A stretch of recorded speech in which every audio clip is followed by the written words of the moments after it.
자, 우리 설교 제목을 따라해 봅니다. 당신을 위하여 구주가 나셨습니다. 다시 한번 당신을 위하여 구주가 나셨습니다. 예, 당신을 위하여 구주가 나셨습니다라는 제목으로 우리 성탄절 우리 감사 예배 주일 본문을 가지고 또 하나님의 은혜 나누기 원합니다. 여러분 1969년에 무슨 일이 있었는지 아십니까? 1969년 7월 16일 암스트롱이 달 탐사를 위해서 암스트롱을 비롯한 총 3명의 사람이 그 우주로 발사되는 로켓에 타죠. 그리고 아폴로 11호가 이렇게 발사되는데요. 당시에 이 아폴로 11호가 발사되는 광경이 이제 TV로 전 세계에 이제 송출이 됩니다. 여러분 1969년이면 당시에 컬러 TV 뭐 이런 거 TV가 그렇게 많이 보급되지 않은 시절 아니겠어요? 여러분 그런데 그 당시에 그때에 이 아폴로 11호가 발사되는 이 장면을 전 세계에 몇 명이 봤냐면 7억 명이 봤대요. 7억 명이. 그렇죠? 그러니까 1969년에 7억 명이 TV로 그 한 장면을 지켜보고 있었다라는 거, 여러분 오늘날에 30억 명이 보는 것보다 더 대단한 일입니다. 그만큼 인류가 달로 갈 수 있단 말이야. 정말로 토끼가 떡방아를 찍고 있는 그 달에 사람이 거기에 발을 디딜 수 있단 말이야. 정말 그렇게 될 수 있을까 하면서 그런 기대와 흥분 속에서 모든 사람의 그 관심이, 이목이 거기에만 그렇게 집중되어 있었습니다. 그러면서 정말 인간이 달에 갈 수 있다니 하면서 그걸 그렇게 놀라워했던 거예요. 그래서 우리가 암스트롱 모르는 사람 없잖아요. 최초로 달에 자기 발을 내디딘 사람. 여러분 그런데요, 아폴로 11호가 달을 향해 발사되는 이것보다, 그리고 암스트롱이 인류가 달에 첫 발을 내디딘 그 달을 향한 그 착륙보다 더 대단한 사건이 있습니다. 더 놀라운 착륙 착지가 있습니다. 그게 무엇입니까? 2000년 전 하늘에서 천사들에게 경배를 받으셔야 할 분이 있었어요. 하늘에서 영광스러운 그 보좌에 앉아 계셔야 될 분, 태초에 천지를 창조할 때 창조주로 계셨던 삼위일체 하나님, 그래서 창조주로서 예배를 받으시고 경배를 받으셔야 할 성자 예수 그리스도, 그분은 하나님이세요. 그런데 그분이 이 인간 세계의 이 땅에 과거 2000년 전에 베들레헴이라는 그 작은 동네에 착륙한 사건이에요. 창조주가 피조물인 사람이 되신 기막힌 사건이거든요. 창조주가 하늘을 버리고 인간 세계에 오신 이 사건은요, 이 달에 착지한 인류가 달에 착지한 그 사건과 비교할 수 없는 놀라운 사건입니다. 여러분, 누구를 위해서 이 일이 이루어진 것입니까? 왜 예수님은요, 그 좋은 곳, 그 하늘의 보좌, 거기를 놔두고 이 땅에 비천한 사람의 모습으로 그렇게 오신 것입니까? 오늘 우리가 그 이유를 살펴보았으면 좋겠어요. 여러분, 우리가 잘 아는 대로 예수님은 어디서 태어났어요? 유대의 베들레헴에서 태어나셨습니다.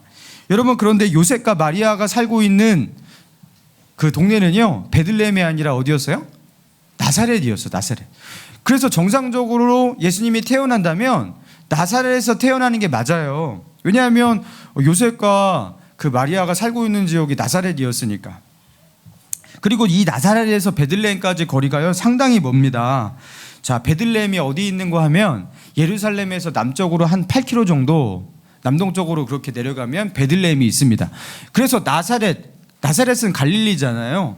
그 갈릴리에 있는 나사렛에서 베들레헴까지의 거리가 육로로 이렇게 걸어가면요 145km를 걸어가야 된대요. 145km. 여러분 145km가 어디까지 가야지 145km예요. 굉장히 먼 거리입니다, 이거. 오늘 그 차를 타고 먼 곳에서 오신 분도 있는데 멀어봤자 한 60km 되시는 분, 70km 뭐, 그죠? 그거 오는데도 100km로 막 밟아도 그거 1시간 걸리시죠? 여러분 145km. 왕복으로 300km. 여러분 그 먼 거리예요. 여러분 그런데 당시에 마리아가요, 임신을 하고서 이제 출산의 산달이 되었어요. 이제 막달이란 말이에요. 이 만삭의 배를 안고 145km? 여러분 이걸 왜 가냐는 거예요, 도대체. 이거요 진짜로 긴박한 이유가 아니면 갈 필요가 없는 겁니다. 자, 오늘 본문 1절에서 3절에 보니까 이렇게 나옵니다. 그때 가이사 아구스도가 영을 내려 천하로 다 호적하라 하였으니 이 호적은 구레네가 수리아 총독으로 되었을 때에 처음 한 것이라 모든 사람이 호적하러 각기 고향으로 돌아가매. 자, 가이사 아구스도 로마 황제입니다. 이 로마 황제가 어떻게 했냐면 모든 사람으로 하여금 호적하라. 이 무슨 뜻이냐면 한마디로 등록을 확실히 해라 이렇게 말한 거예요. 왜 주민등록을 확실히 하라고 했냐면 그 당시 로마가 차지하고 있는 지역이 굉장히 컸잖아요. 많은 나라와 민족들이 다 로마 관할 아래에 있었습니다. 로마 정부에서 이 각 나라와 각 지방에 있는 사람들의 그 호적 정리를 하면서 그들에게 세금을 철저하게 걷겠다라는 거예요. 그러면서 호적을 명령했는데 이 명령이 너무나 급작스러웠어요. 당장 해라, 며칠 안으로 해라 이렇게 했던 거예요. 그리고 이것을 하지 않는다면 어마어마한 불이익을 줄 것이다. 그렇게 했던 것으로 보입니다. 그래서 요셉과 마리아는요, 그렇죠, 만삭인 상태였는데요, 어쩔 수 없이 그 베들레헴 땅으로 145km를 뭐 당나귀가 있었는지 모르겠지만 걷고 이렇게 하면서 거기를 갔던 거예요. 그렇죠? 이 10달의 그 만삭인 여인이 이 먼 거리의 여행을 하는 것이 얼마나 어렵고 힘들었겠습니까? 여러분, 그런데 요셉은 굳이 왜 이 마리아를 대동하고 갔을까? 학자들이 여러 가지 이유를 말합니다. 보통 가장에 가서 우리 가족은 이렇습니다 이렇게 말해도 될 것 같은데 왜 굳이 마리아를, 그 만삭의 아내를 데리고 갔을까? 마리아가 잉태를 할 때에, 그죠? 아직 잠자리를 갖기 전, 그죠? 정식으로 약혼을 했지만 결혼하기 전 그때 임신을 했잖아요. 그러니까 달이 사람들에게 알려지면 이것이 굉장히 쉽지 않은 일이 될 수도 있었을 거예요. 그래서 어떤 학자들은 말합니다. 마리아가 사람들의 그 이목을 피해서 일부러, 그렇죠, 그렇게 갈 수밖에 없었다 이렇게 말하는 경우도 있습니다. 아니면 어떤 학자는 그렇게 말합니다. 로마 정부의 그 명령 때문에 당사자가 출석해야만 한다라는 그 원칙을 제시했기 때문에 할 수 없이 갔던 것이다. 정확한 이유는 알 수 없지만 마리아는요, 아무튼, 그렇죠, 쫓기듯이 어쩔 수 없이, 그렇죠, 이렇게 무리한 여행을 했던 거예요. 곤란한 여행을 했던 거예요. 그런데 문제는 그뿐만이 아니었어요. 자, 6절에 보니까 이렇게 나옵니다. 6절 7절 같이 읽습니다. 시작. 거기 있을 때 날이 차서 첫 아들을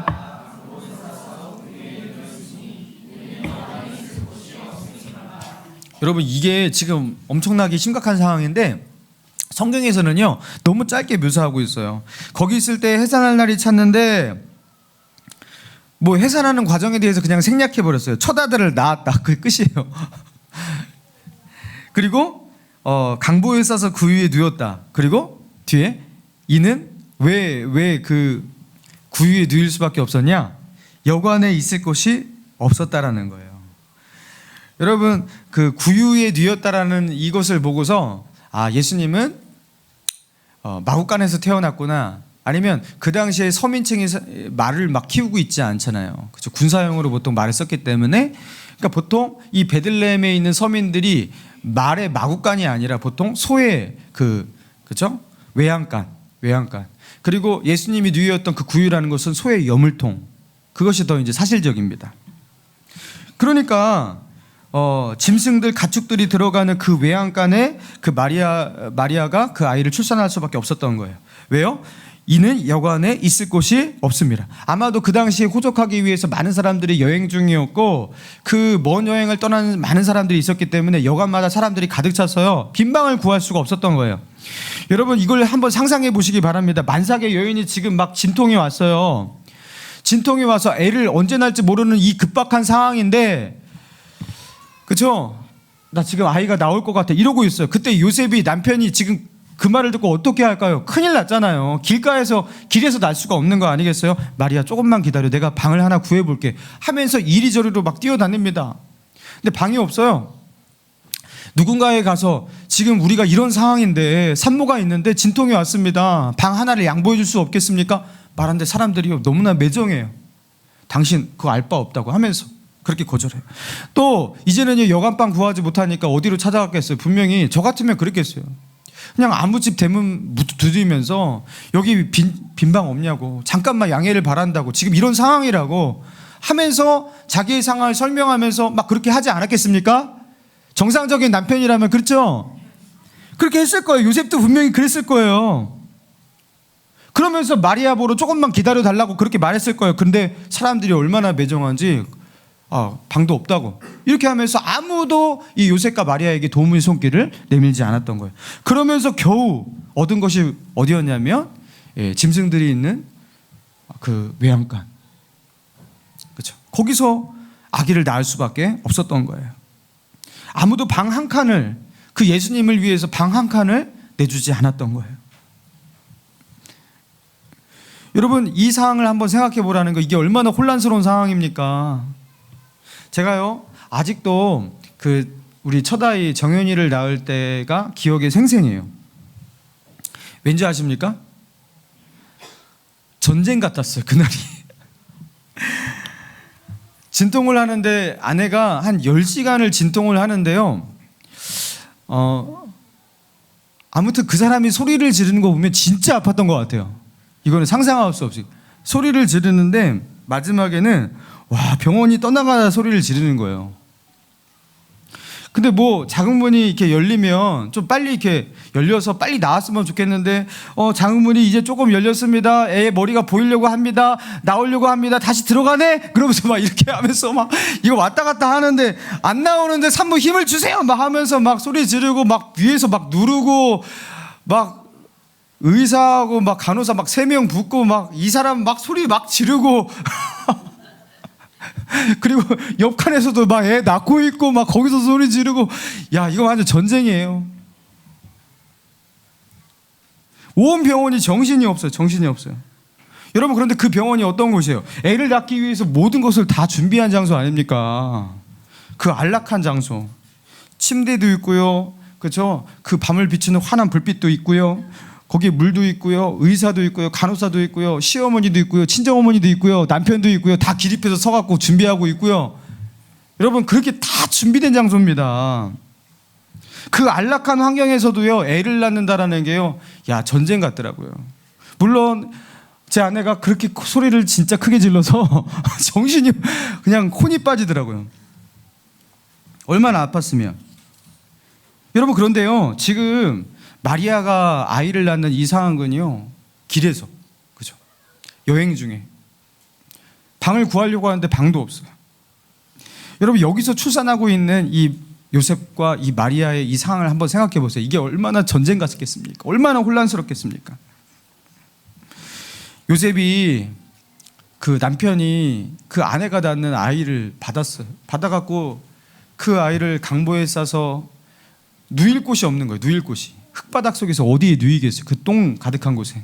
그래서 그나마 깨끗한 곳, 나무로 만든 그 구유 위에 누일 때 여러분, 요셉이 아마 울었을 것 같아.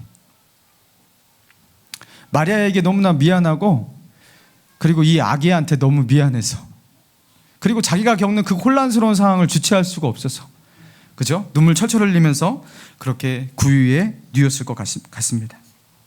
여러분, 하나님이 좀 너무하신 것 같아요. 이 상황을 보면 예수님을 이 땅에 태어나게 하는 그 첫 순간인데, 예수님이 앞으로 당할 그 고난도 많은데, 멸시천대도 많이 받으시고 결국에 십자가에 죽으실 분인데, 여러분, 태어나는 순간만큼은 조금 그래도 그저 환영받으면서 좋은 환경 가운데 그렇게 태어나게 하시면 안 될까요? 하나님이 조금 미리미리 준비해 주셔서 태어날 때라도 조금 안락하게 안정된 공간 속에서 그렇게 태어날 수 있도록 하나님이 하늘에서 힘 좀 써주시면 되는 거 아니겠어요? 그런데 왜 하나님은요, 이렇게까지 하시냐라는 거죠. 예? 왜 이렇게까지 하시냐라는 거죠. 그 이유가 무엇입니까? 여러분, 미가서, 그죠? 구약 성경에 있는 미가서 5장 2절에 보면 예수님을 향한 이런 예언이 있습니다. 베들레헴 에브라다야, 너는 유다 족속 중에 작을지라도 이스라엘을 다스릴 자가 내게로 나올 것이라. 그의 근본은 상고의 영혼에 있느니라. 베들레헴 에브라다야, 너는 유다 족속 중에 작을지라도 이스라엘 다스릴 자가 너에게서로부터 나올 것이다 하면서 하나님의 아들이, 메시아가 어디서 태어난다라는 것을 성경에는요 분명히 예언하고 있고 우리에게 약속해 주셨습니다. 약 700년 전, 그 예수님이 태어나기 700년 전 미가 선지자를 통해서 하나님은요, 그죠? 우리를 향해서 약속하셨어요. 이스라엘 다스릴 자는, 이 세상의 구세주는 어디서 태어난다? 베들레헴 에브라다에서 태어난다. 하나님은요, 이 예언과 이 약속을 성취하기 위해서 어떻게 하신 거예요? 나사렛에서 잘 살고 있는 그 요셉과 마리아를요, 갑자기 베들레헴으로 옮겨야 됐어요. 로마 황제로 하여금 호적하라 명령하게 합니다. 급작스러운 명령이 이루어집니다. 그래서 갈릴리 나사렛에서 잘 살고 있는 요셉과 마리아는요, 그 만삭의 배를 부여잡고 어쩔 수 없이 이곳 베들레헴까지 145km를 걸어서 거기까지 올 수밖에 없었어요. 그리고 베들레헴에 막 도착했을 때 이제 여정의 중간밖에 온 것 아니겠어요? 다시 돌아가야 되잖아요. 145km를. 근데 배가 고파옵니다. 진통이 시작됩니다. 그런데 애를 낳아야 되는데 그 아이를 낳을 수 있는 방 하나 찾지 못하는 그 산모로 하여금 그렇게 진통을 앓게 하시면서, 그죠? 그 힘들고 척박한 상황 속에서 방 하나도 누구도 내주지 않는 그 상황 속에서 그 매정한 곳에서, 그죠? 그리고 이 모든 것이, 그죠? 마리아와 요셉에게는 너무나 혼란 상황이었겠지만 그 외양간에 들어가서 그 짐승의 염을 통해서 거기서 아이를 낳게 했어요. 결국 하나님은요, 하나님의 약속을 성취하기 위해서 베들레헴에서 분명히 너희의 구주가 올 것이다, 이 약속을 성취하기 위해서 요셉과 마리아로 하여금 전쟁과 같은 상황을 겪게 하신 거예요. 나사렛에서 베들레헴까지 그렇게 오게 하신 거예요. 그리고 거기서 그 중간에서 그렇게 전쟁과 같은 상황을 겪으면서 거기서 아이를 낳게 하신 거예요. 여러분, 그런데 이렇게 혼란스러운 상황, 전쟁과 같은 아주 혼란스러운 상황이었지만 이 모든 것을 주관하시고 계신 분은 누구시다? 예, 하나님이 그 모든 것을 주관하고 계신 거예요. 전능하신 하나님이 이 모든 것을 계획하고 계시고 이끌고 계신 거예요. 자, 그렇다면 이렇게까지 하면서 하나님의 아들은 이 땅에 태어나셔야만 했느냐? 왜 그래야만 했습니까? 베들레헴 지역의 목자들이 밤에 밖에서 양을 치다가요, 주님의 영광이 그들을 비추기 시작합니다. 천사들이 나타납니다. 그리고 그들에게 소식을 전합니다. 11절입니다. 같이 읽습니다. 시작. 오늘 다윗의 동네에 너희를 위하여, 오늘 다윗의 동네에 누구를 위하여 구주가 나셨다고요? 너희를 위하여. 예수님은 누구를 위해서 이 땅에 태어나셨습니까? 예, 우리를 위하여. 예수님이 이 땅에 왜 태어나셨습니까? 우리를 위하여, 나를 위하여. 여러분, 예수님은요, 왜 이렇게 혼란 상황을 다 감내하면서 이 땅 가운데 이렇게 오신 이유가 무엇이냐면, 누구를 위하여? 나를 위하여. 나를 위하여 예수님이 이 땅에 오셨습니다. 할렐루야. 예수님이 이 땅에 오셨어요. 이게 왜 우리에게 기쁨이냐? 예수님이 이 땅 가운데 오시지 않았다면, 예수님이 이 땅 가운데 태어나시지 않았다면, 만약에 예수님이 이 땅에 오시지 않고 저 하늘 보좌에 그대로 앉아 계시고 거기 계시고 오시지 않았다면, 그래서 이 땅 가운데 비천한 모습으로 처하지도 않으시고, 그저 십자가도 지시지 않고 저 하늘 보좌에 그대로 계셨다면 저와 여러분은 어떻게 됩니까? 죄악 중에 멸망할 것입니다. 하나님의 진노와 저주의 그 심판대 앞에 서게 될 것입니다. 한마디로 예수님이 이 땅 가운데 오시지 않았다면 우리는 모두 다 지옥 가요. 우리의 힘으로는 죄 문제를 해결할 수가 없어요. 우리의 힘으로는 하나님의 진노를 피할 방법이 없습니다. 우리의 힘으로는 우리 죄의 대가를 치를 방법이 없습니다. 그래서 하나님이 나서셨어요. 자기의 아들 예수 그리스도를 이 땅에 보내셨습니다. 그래서 예수님은요, 저와 여러분을 구원하기 위해서 이 땅 가운데 오셨습니다. 여러분, 예수님이 이 땅에 오신 게 얼마나 감사해요? 할렐루야. 여러분, 이게 너무나 감사한 거예요. 제가 저기 어린 시절 저기 화성 병점에서 어린 시절을 보냈었어요. 거기서 이제 초등학교를 다니는데 집과 학교 간의 거리가 한 2-3km 정도 되었던 거예요. 초등학생 발로는 그 거리가 꽤 멀었었던 거리였어요. 당시에는 대중교통이 시골이라서 나중에는 이제 버스가 생겼지만 버스도 다니지 않았었어요. 그래서 거기를 걸어 다녔는데 이제 별 문제 없이 건강하게 잘 걸어 다녔는데, 문제는 뭐냐면 어느 날 비가 이렇게 많이 내리는 날이 있잖아요. 하교를 하려고 하는데 비가 내리는 날. 그 먼 거리를 비를 쫄딱 맞으면서 그렇게 걸어와야 했던 거예요. 근데요, 그 하교하는 시간에 갑자기 이렇게 장대비가 내리는데 거기요 엄마들 또 이렇게 할머니 할아버지들 우산 가지고 와서 딱 도열해 있습니다. 다 이제 자기 아들 딸 나오는 걸 기다리는 거예요. 그러면은 원래 이렇게 부모님이 나와서 우산 들고 기다리는 거구나 하고서 우리 엄마도 혹시 나와 있을까 하고서 이렇게 보지만 역시나 엄마는 없다. 근데 저는 그걸 당연하게 생각했어요. 왜냐하면 그 당시 아버지 어머니가 그 행상 장사를 하시고 매일같이 이렇게 장사를 하러 나가셨기 때문에 올 수가 없는 상황이었어요. 근데 씩씩한 저는요 이렇게 우산 없이 비를 쫄딱 맞으면서 걸어가도요 비 맞는 게 어때서 왜 저렇게 난리를 칠까. 엄마 아빠가 참 시간이 참 남아도나 보다. 그깟 비 맞는 것 때문에 우산을 들고 여기까지 나오나 하면서 저를 이렇게 안위하면서 전혀 슬프지도 않고 외롭지도 않고 그 비 맞으면서 오히려 즐겁게 그렇게 걸어갔습니다. 비 맞는 게 그렇게 어렵지 않았어요. 그깟 거 한번 맞으면 되고 뭐 맞아봤자 뭐 살짝 감기 뭐 올 수도 있겠지만 뭐 튼튼하면 감기도 안 걸리는 것이고 그런 거잖아요. 여러분 그런데요 죄인인 우리가 우리의 구원자를 기다리는 심정은 이것과 차원이 다르다는 거예요. 여러분 비는 맞아도 돼요. 그까짓 비 한번 맞으면 옷 젖는 거고요. 해봤자 감기 걸리는 것 그것뿐입니다. 그러나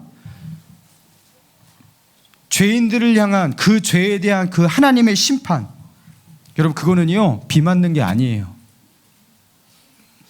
한 번 내리는 비 맞고 지나가는 그런 것이 아니에요.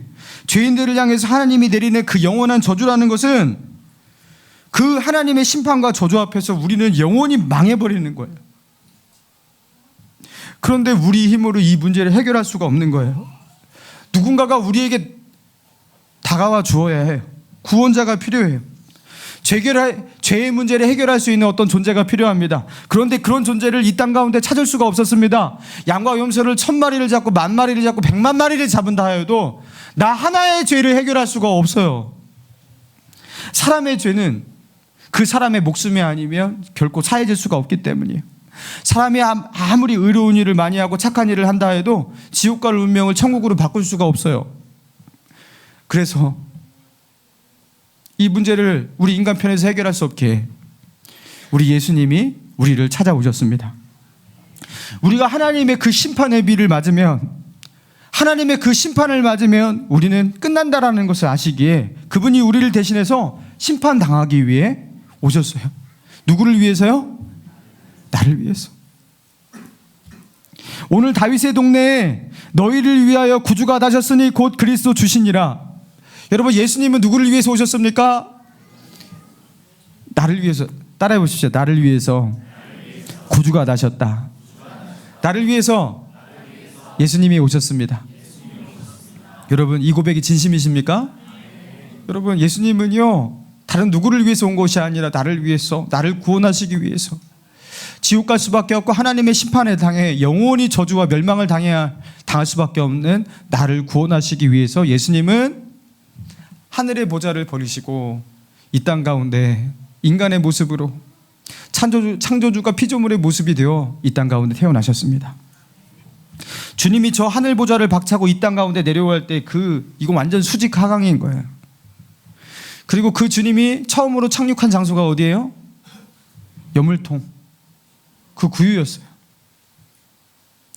그리고 그 여물통에서 처음으로 착지하셔서 그분이 마지막으로 이 세상을 뜰 때 그분이 계셨던 곳은 어디예요? 십자가. 그분은 구유에서 태어나셨고 십자가에서 죽으셨습니다. 그분이 우리의 구세주 예수 그리스도입니다. 여러분 그분이 이 땅 가운데 태어나신 것 그리고 그분이 돌아가신 그 장소를 우리가 기억할 때 이걸 아는 사람은요 하나님 앞에 무한 감사와 영광을 돌릴 수밖에 없는 거예요. 내가 뭐길래, 내가 어떠한 존재이길래, 내가 얼마나 귀하다고 나를 구원하시기 위해서 주님께서 이렇게까지 하셨을까?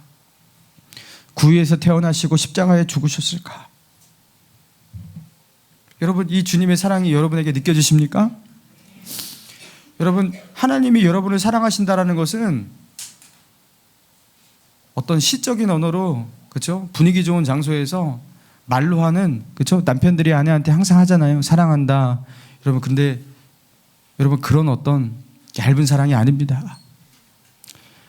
우리 하나님이 우리를 사랑하신 그 사랑은 자기의 목숨을 내어주기까지 하시는, 여러분, 그런 사랑인 줄 믿습니다. 그래서 이 성탄절날 여러분, 다른 어떤 예배보다 우리가 하나님 앞에 이런 예배를 드렸으면 좋겠어요. 주님, 감사합니다. 주님, 나를 위해서 이 땅 가운데 와주셔서 정말 감사합니다. 주님, 우리를 찾아와 주셔서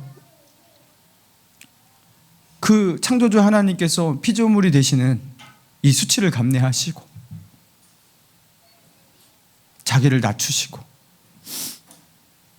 이 땅에서 아무 대접도 받지 못하셨지만 그렇게 나를 구원하시기 위해서 이 땅에 오신 예수님, 이 땅에 태어나 주신 예수님, 정말 정말 감사합니다. 여러분, 이런 감사로 하나님을 예배하길 바랍니다. 자, 그리고 오늘 예수님이 태어날 때 요셉과 마리아가 너무나 혼란스러운 상황 가운데 그 예수님을 출산했어요. 가장 척박한 상황 가운데 전쟁터와 같이 나사렛 사람이 베들레헴 가서 아이를 낳았는데, 그죠? 전쟁터와 같았어요. 여러분, 이렇게 혼란스러운 상황 속에서 주님의 뜻이 이루어지고 하나님의 경륜과 계획이 철저하게 성취되고 있고 구약에서 예언된 선지자를 통해서 예언된 그 예언이 조목조목 하나하나 정확하게 이루어지고 있는 모습을 우리가 봅니다. 여러분, 우리의 삶이 혼란스럽습니까? 나의 삶이 정신이 없습니까? 나의 환경은, 나를 둘러싼 환경은 척박하고 내 뜻대로 되는 것이 없고 그렇습니까? 삶이 전쟁터와 같습니까? 여러분, 오늘 본문에 마리아와 요셉을 보라는 거예요. 인간의 편에서는 이렇게 혼란스러운 상황이었지만, 전쟁터와 같은 상황이었지만 그 속에서 하나님의 계획이 이루어지고 있는 거예요. 로마가 이스라엘을 지배하고 있었어요.